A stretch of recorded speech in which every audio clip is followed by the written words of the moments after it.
So you've seen the Mortal Kombat movie, you've watched my video about the sequel details, and now you're watching this video thinking, Justin, what are you talking about? What characters were revealed for Mortal Kombat? Well, I'm going to tell you. And some of these will be like, no way. What? And they do give us good teases about what could potentially be in a Mortal Kombat cinematic universe. So let's get to it. So first up, I want to talk about Nightwolf and Kotal Khan. So in the scene where Sonya is basically showing Cole Young her hideout and all of the research and pictures and stuff that they have on the walls, she basically goes over Nightwolf, shows a picture of Nightwolf in a booklet, and talking about how there's been a history of Mortal Kombat and the warriors that have been, they think, chosen ones, including Nightwolf. And then they show a picture of a bust, you know, just a sculpture of what is Kotal Khan, which I think is really cool because this movie is doing a really good job of pulling from like the traditional set of heroes and also kind of like future grabbing heroes from like later games and trying to like mesh those worlds together, which in reality they've been like that all along. We just haven't seen them until we got later on in the series. So it's doing a really good job of trying to plant the seed for other characters that we may see sooner than later. Next up, we saw Johnny Cage, not once, but I think twice. When I was looking at the picture of Kotal Khan, kind of off to the, what would be my left-hand side. So if I was looking at the board, there's Kotal Khan and kind of like up this way, sorry. You see a guy with like kind of shades down, and I thought, well, usually Johnny Cage has always got, you know, he's always holding his sunglasses or that are on or off in his hands. So I thought, could that be Johnny Cage? So maybe we already saw him from the beginning, but then at the very end of the movie, he's not only referenced from Cole Young going to Hollywood, we also, you know, he walks by a poster and we get to see what is Johnny Cage with obviously his big belt buckle. So we know that Johnny Cage has been revealed, and yeah, it'd be kind of cool to see him in a sequel. Next up, we have Argus, Delia, Taven, and Daegon. And I cannot believe that they showed us this because it totally gives us hope that they're going to do Mortal Kombat Armageddon. I think that'd be great.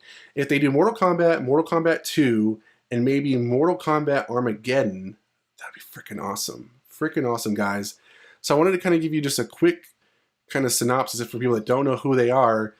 And, you know, that way you're kind of like, well, I see this picture, but they didn't explain it. So here's just kind of a quick, you know, of who they are. So from the Armageddon storyline, it centers around Taven and Daegon, two brothers who were put in suspended animation because their mother, Delia, a sorceress, and their father, Argus, the Daegon protector god, foresaw a cataclysmic event brought about by the Mortal Kombat fighters. So in that video game, Mortal Kombat Armageddon, they are awakened and basically are on a journey to hopefully be the winners of Armageddon and beat this master foe and get these powers to save the realm, you know, something like that. That's not really what happens. You know, of course, you know, Shao Kahn wins in the video game series and Mortal Kombat 9 happens. But nonetheless, these characters are introduced, so that storyline could happen. Okay, so other characters that we saw were Shao Kahn. So we see Shao Kahn 2 times. So we see him in the basic, you know, crystal rock mural in Raiden's temple. And then we also see him in this big, huge sculpture statue where Raiden basically is transporting heroes and villains to fight. We see this kind of stage, if you will, and we see Shao Kahn. So we know for sure he is in the movie, but he is being teased. And I think that's kind of great that they are just kind of beating the nail on the head that, hey, you will see him in another movie. Next up, which I thought was really cool, is we have Shinnok.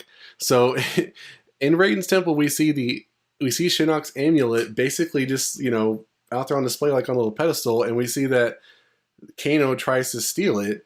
And I don't think they'd gone through all that trouble to include that in a scene for so long if it wasn't going to be important in possibly a sequel. Now, I thought, you know, where would we see him? And I think that if we've got Shang Tsung as kind of like a big baddie of this first movie, and then we have Shao Kahn the second one, Mortal Kombat 4 sets the stage for that. So I think in the timeline of things, I think we could either see him, oh man, I don't know, we could either see him in the second one, at the end of the second one, or maybe in the third or fourth one. And if you're unfamiliar with Shinnok, I kind of want to use a brief history from the Mortal Kombat 4 synopsis so you can kind of get a feel for who he is.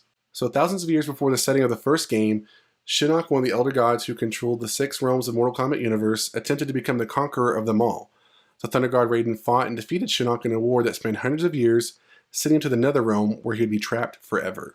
So you can kind of think of it more of, you know, I see him, he's a god, but if you want to get more like biblical, I would see him as like kind of like Lucifer. He's like an angel and he wants to do something bad and he gets sent to hell. So that kind of thing, something like that.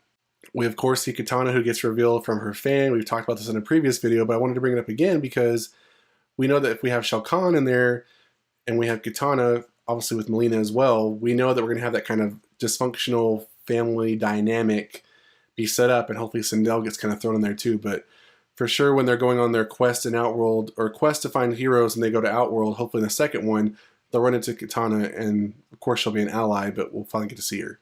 Next up is Fujin. So we did see, and I talked about this in a previous video, I believe, but we did see this kind of statue where, you know, as Kung Lao and Atara are fighting, we see Raiden, and then opposite of Raiden, we see Fujin, which is his younger brother and the god of wind. So I thought that was really cool and a good nod.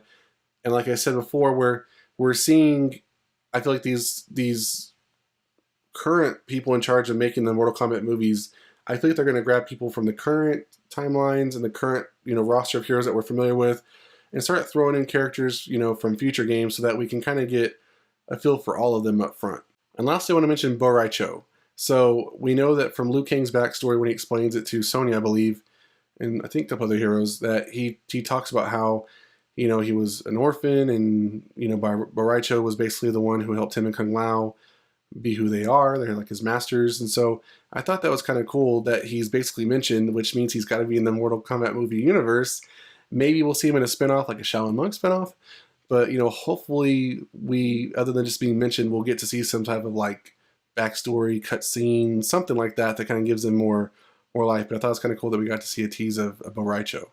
And real quick, if you don't know who Rai Cho is as far as like his full backstory, here's a synopsis from Shaolin Monks. So he is an ally to Raiden in the Earthrealmers, and is also the master of the Shaolin Monks Liu Kang and Kung Lao. He is a drunken master of martial arts, and despite being an outworlder, he opposes Shao Kahn and his imperialistic ambitions of conquest, but is unable to participate in the tournaments himself, as any victory would be counted in favor of Outworld. So those are all the ones I saw as far as like Easter teaser character Easter eggs. I mentioned the Komi Dogu in a previous video as far as like the actual realms, but as far as characters, those are the ones I caught. If you found more, please let me know in the comments below. I love to hear about the ones that you saw that I didn't catch. And yeah, if of the characters that I've picked, which ones would you want to see in a sequel, and which ones do you think could have a fair chance of lasting? I don't want them to introduce Nightwolf and then he die off real quick. So of the ones I mentioned, who would you like to see in a sequel, and who would you like to see stay around for maybe like the full series? And that's it for this video, guys. If you enjoyed, hit that like button for more like this one and all my Mortal Kombat coverage. Make sure to subscribe to the channel, and I'll see you guys next time on the Mashup.